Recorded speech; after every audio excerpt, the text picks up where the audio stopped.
Fala, meu povo! Bom? Eu tô muito feliz de estar entregando esse vídeo pra vocês, porque ele deu muito trabalho pra ser feito. Foram 4 dias de gravação de gameplay bruta, por volta de umas 16 horas de vídeo bruto, então demorou bastante, deu bastante trabalho. Então eu já quero que você deixe o seu like aí pra mim, compartilhe esse vídeo com alguém que você acha que vai gostar do conteúdo, e lembra também de se inscrever, porque eu tô com a meta de chegar em 100 inscritos ainda com essa série de The Forest. Então, se você tá assistindo e não tá inscrito, é muito importante que você se inscreva para me ajudar a bater essa meta. No episódio de hoje, a gente vai finalizar a construção da nossa fortaleza e colocar todas as defesas necessárias nela. Então, sem mais delongas, bora pro jogo!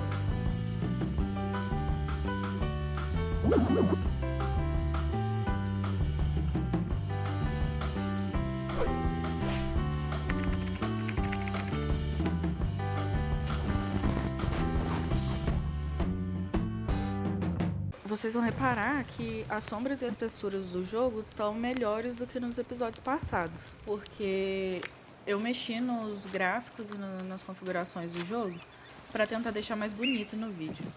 E mudei também a cor das silhuetas das construções para esse tom de roxo, que eu acho que contrastou melhor e ficou mais bem definido também, e mais fácil para eu posicionar as construções.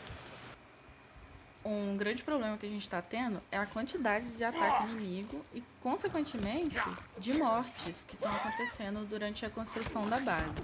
Então eu decidi usar um dos artifícios do próprio jogo para tentar evitar isso. Primeiramente, eu segui uma das dicas que aparecem na tela de morte do jogo, que fala que efígies acesas afastam os inimigos da minha base. As efígies são esses totens parecidos com esses que os próprios canibais fazem, usando as partes das vítimas para marcar o território, mas as nossas são feitas justamente com as partes dos canibais para meter medo neles. A receita das efígies é liberada no livro de sobrevivência quando o status de sanidade fica abaixo de 90. Daí tem a receita dessas 3 efígies, com a receita padrão, que é a efígie pequena, a grande e a de braços. E os nomes estão meio bugados, provavelmente por causa da fonte, porque ela não tem os acentos. Mas tem também essa efígie personalizável, que a gente pode montar da forma que quiser, usando as partes dos corpos dos canibais.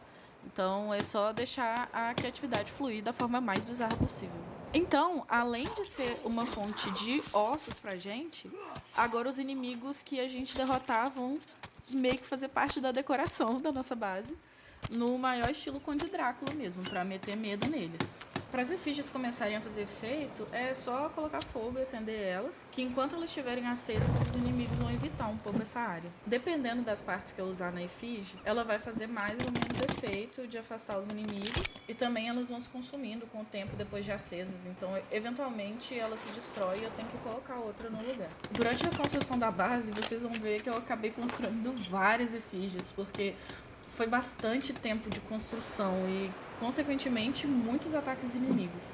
Então, eu quis aproveitar os que eu consegui matar e fiz esse monte aí de efígie. Agora, todo aquele processo que apareceu no vídeo passado de coleta de materiais, recursos para construção, inclui, além de toras, gravetos e pedras, a coleta dos membros decepados dos nossos inimigos para expor nas estátuas. E assim como outras construções que ficam do lado de fora, as efígies também atraem aves.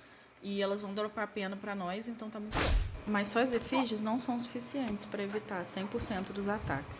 Então eu adotei uma postura mais furtiva para evitar os ataques dos inimigos. Porque quando eu tento enfrentar eles toda hora, os meus remédios começam a acabar e as minhas chances de morrer começam a aumentar. Me escondendo, eu perco menos vida e tenho mais tempo para colher os ingredientes para fazer pelo menos um composto de cura se os meus remédios acabarem. Para craftar o composto de cura, é só abrir um inventário e juntar babosa com cravo de defunto, que aí vai fazer esse composto que funciona que nem um remédio, basicamente. E nessa de evitar o conflito com o inimigo, eu acabei percebendo que o espaço ideal para coletar recursos fica entre a base e os destroços do avião. A gente viu no episódio passado que a nossa base fica bem próxima do avião, mas é perto o suficiente para dar para voltar correndo se eu precisar. E também, se acontecer da gente morrer no meio da coleta, os nossos itens vão dropar nesse caminho entre o avião e a base. Então fica super tranquilo para pegar de volta. Então eu até construí uma fogueira aqui atrás do avião para poder servir de apoio caso a gente esteja coletando, comece a chover, fique frio. A gente possa acender essa fogueira, preparar comida, sem precisar voltar para a base. Então ficou um espaço muito prático para a gente coletar os recursos para a construção. Todo o processo da coleta dos recursos vai ser o mesmo. Só que agora eu vou redobrar a atenção na posição do inimigo com relação a mim. E no momento em que eu der de cara com algum deles, eu vou simplesmente sair correndo para tentar dar um perdido neles para evitar ao máximo o combate. Só quando não tiver mais jeito mesmo de evitar que eu vou lutar com eles, mas com bastante cuidado para não apanhar muito. E quando for possível também, eu vou usar da base a meu favor, atacando eles de cima pelas torres. Além disso, com essa postura, eu não preciso esperar necessariamente que esteja de dia para eu fazer a coleta dos materiais. Porque durante a noite é até melhor para se esconder no meio do mato, fugir, dar um perdido neles correndo, porque tem menos luz. E também porque muitos dos canibais que andam à noite, eles andam com algum tipo de luz, que me facilita saber se tem algum deles por perto. Daí, com essa estratégia de evitar os inimigos com a furtividade e com a intimidação artística horripilante e ameaçadora das efígies, eu consegui diminuir bastante o número de vezes que eu morri e renasci no avião. ênfase no diminuir, porque eu morri algumas vezes. Porque isso acaba tendo consequência no meu progresso no jogo. Tipo, os status do personagem são todos resetados. Tipo, a força, o peso, a sanidade.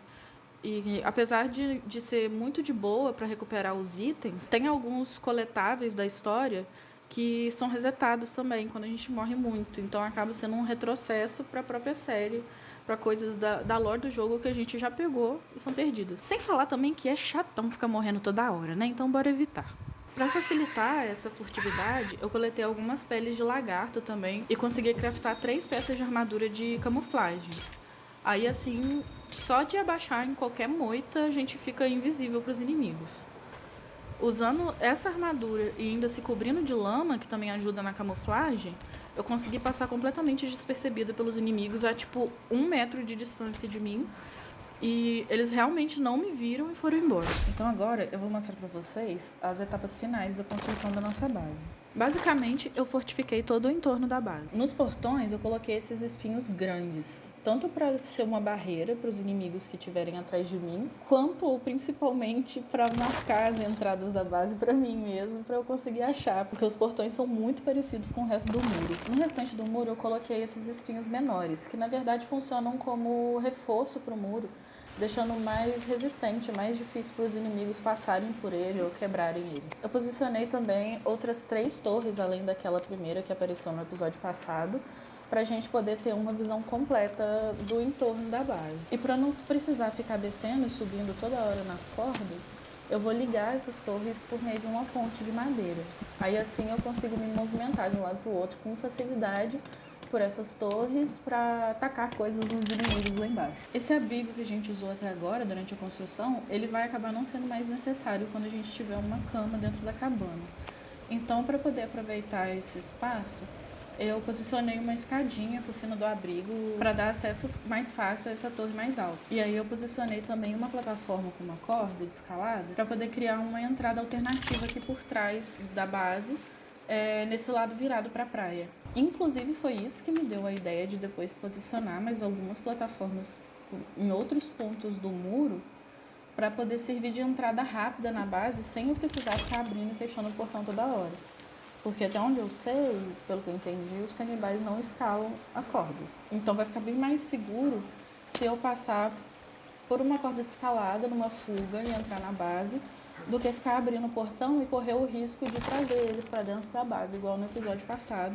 E durante essa gravação também aconteceu algumas vezes eu passar pelo portão e eles entrarem atrás de mim. Então a corda de escalada pelo portão vai ser uma ótima solução. Ainda nesse acesso aqui pela praia, eu facilitei o acesso transformando a cachoeira que tem aqui atrás em uma escadaria, porque não estava dando para subir por ela só pulando. E aí com essa escada a gente vai ter acesso fácil para a praia, tanto para fugas quanto para tomar banho no mar, quanto para pegar a tartaruga se precisar, ficou muito versátil. Durante a construção da escada, eu fiz o favor de derrubar o carrinho de transporte na cachoeira, de um jeito que eu não conseguia mais tirar. Não importa o que eu fizesse, ele não se mexia. Eu também tentei quebrar ele para pelo menos tirar ele dali, mas também não deu. Foi só usando essa ferramenta de buraco que eu consegui deletar o carrinho com muito cuidado para não deletar a escadaria junto. E aí depois eu construí um carrinho novo na floresta para continuar coletando recursos e construindo nossa base. Esse carrinho novo chegou a me dar um susto virando de cabeça para baixo, mas foi de boa para desbugar ele dessa vez e virar ele de volta. Ainda na fachada da base que fica virada para a praia, eu percebi que esse lado da cabana acabou ficando muito exposto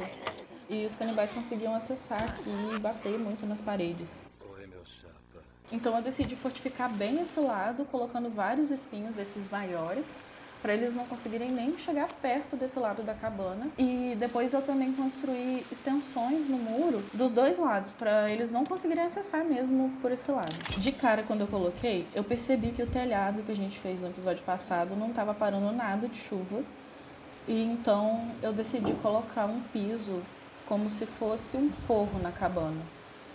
Para pelo menos não chover aqui dentro, dar uma protegida. Já que eu estava mexendo dentro da cabana também, eu decidi colocar algumas comodidades para o nosso abrigo ficar um pouquinho mais confortável. Então eu construí uma lareira para a gente poder se aquecer dentro da cabana. Mas aí eu vi que ela é só decorativa e ela não acende. Então eu posicionei uma fogueira dentro dela para ela poder cumprir com a função dela de aquecer a casa. Eu construí também esses suportes de secagem de carne para a gente poder estocar mais alimento aqui dentro. E é muito bom porque a carne que seca aqui nesse suporte, ela pode ser consumida sem precisar cozinhar, vira tipo uma carne seca mesmo, que dá para comer do jeito que ela tá. E eu posicionei também outro coletor de água de chuva feito com casco de tartaruga num lugar um pouco mais próximo da entrada da cabana pra gente ter um acesso mais fácil à água. E fiz também um canteiro pra gente plantar. Plantei aqui umas sementes de mirtilo e acho que 2 sementes de babosa também, que eu já tinha coletado durante a coleta de recursos para construção. Eu construí também uma gaiola de coelho aqui dentro da cabana para a gente tentar reproduzir eles e ter uma fonte de, tanto de carne quanto de pele. E aí, para poder pegar os coelhos para colocar nessa gaiola, eu construí 3 armadilhas para pegar eles. E com 2 delas eu consegui pegar alguns coelhos, peguei alguns esquilos também, lagarto. Mas a outra eu coloquei num lugar tão ruim que não passa nenhum animal e nunca pegou nada. Pelo menos até agora não pegou nada. Dentro da cabana eu coloquei também algumas lâmpadas para melhorar a iluminação à noite sem precisar ficar acendendo fogueira toda hora. E fiz também, finalmente, uma cama pra gente poder salvar o jogo dentro da cabana, dormir dentro da cabana. E também já posso trocar a marcação da nossa base para dentro da cabana, pela cama. Então eu posso tirar essa do abrigo que a gente estava usando antes. Muito obrigada, abrigo querido, você não é mais necessário. Mentira, porque eu ainda usei ele muito durante essa construção. A última coisa que eu fiz dentro da cabana foi construir um suporte de armadura. E aí eu já usei o tantão de osso que a gente já coletou para montar uma armadura de ossos e deixá-la aqui prontinha para a gente poder se proteger quando voltar à exploração do mundo. Do lado de fora dos muros, eu posicionei 4 dessas armadilhas de espinho que vão ajudar a proteger a base no caso dos ataques dos inimigos. Ela funciona basicamente assim: o inimigo se aproxima dela, ela vai desarmar, vai levantar essa parte com espinhos e vai furar ele. Depois eu posso armar ela de volta e pegar o corpo que ficou preso nela, pra gente já usar as partes da forma que eu já falei antes, né? E por fim, eu construí essa plataforma com uma escada para acessar mais fácil e posicionei em cima dela uma catapulta. Essa catapulta, ela serve para arremessar 3 itens de cada vez. E esses itens podem ser pedra, crânio, molotov, dinamite, quase qualquer coisa. Eu só achei na hora de usar que a mira dela é meio limitada e meio complicada também. Mas tá aqui. Para caso a gente precise no futuro, tá pronta. Então, finalmente, a nossa base está pronta. Esse foi o resultado da construção. Ela, enfim, se tornou uma fortaleza impenetrável que vai ajudar bastante daqui para frente. Agora, nós finalmente temos um local seguro e protegido para se defender, enquanto procura as respostas sobre o que aconteceu com o nosso filho e os outros passageiros do avião, e descobre os outros mistérios escondidos nessa floresta. Eu espero que vocês tenham gostado do resultado da construção. Deu bastante trabalho, mas eu tô muito satisfeita com o resultado e já tô doida para voltar a explorar as cavernas do jogo com vocês. É isso, eu vejo vocês no próximo vídeo. Um beijão e tchau!